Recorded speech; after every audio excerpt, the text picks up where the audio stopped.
Hello, Keller Williams Prosperity. This is Matt Billheimer, your Director of Career Development and Technology, and today is day 16 of the 66-day challenge.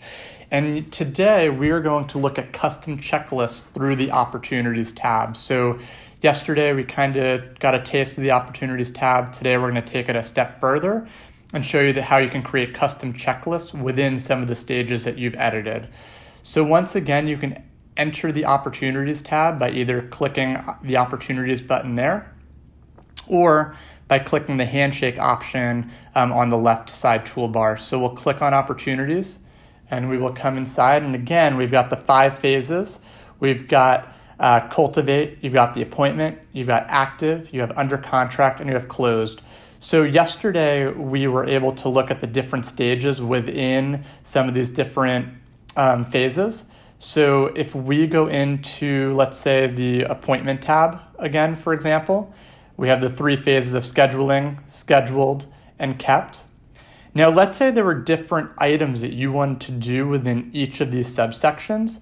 What you would do, you would click the Edit Stages button in the upper right-hand corner, and it will pull up and you'll see you've got scheduling, scheduled, and kept.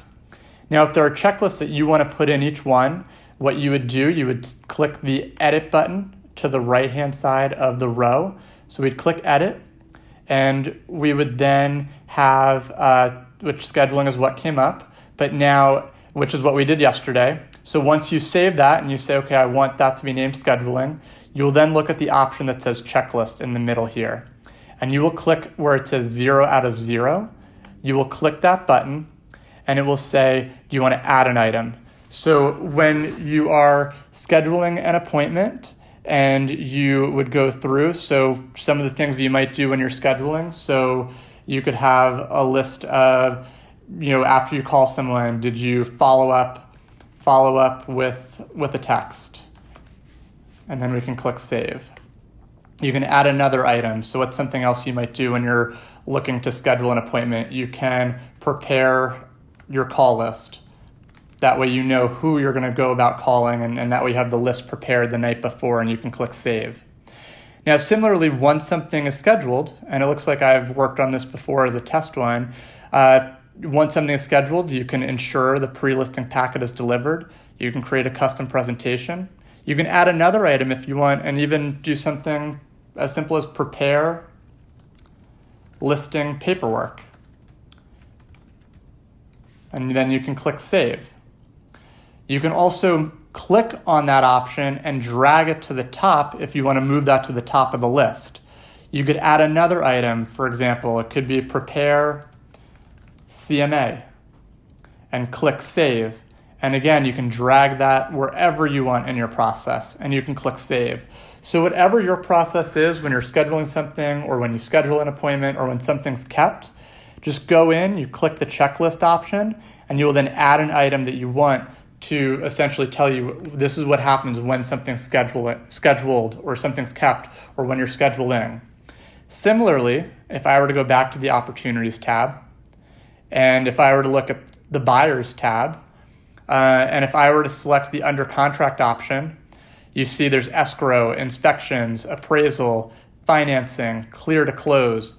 In this one, if you go into Edit Stages, very similarly, you would just click the Edit button off to the side if you want to edit the stage name, which is what we did in yesterday's session. But similarly to what we were just doing in the Listings tab, under Checklist, you would then click Escrow, and you can add an item. So you could put in initial deposit submitted. You can click Save. You can do add item, additional deposit, saved. And in a later challenge, I'm going to show you how you can set timelines to these so that way you get triggers when you're supposed to be looking at these items. So you can do initial deposit, additional deposit. You can do mortgage contingency met. You can do all of these things that you want to add that you do throughout the transaction process. And that way, as you're adding buyers and sellers, which we're going to get into in one of the next sections, you'll be able to just plug them in. And then as you add someone, you just go into your checklist and you mark them complete as you do them. And I'll get into that in future challenges. But for today, please go in, create some checklists, and take a screenshot of one checklist that you create and email that over to me. So again, this is day 16 of the 66-day challenge. I look forward to tomorrow's session. Have a great day.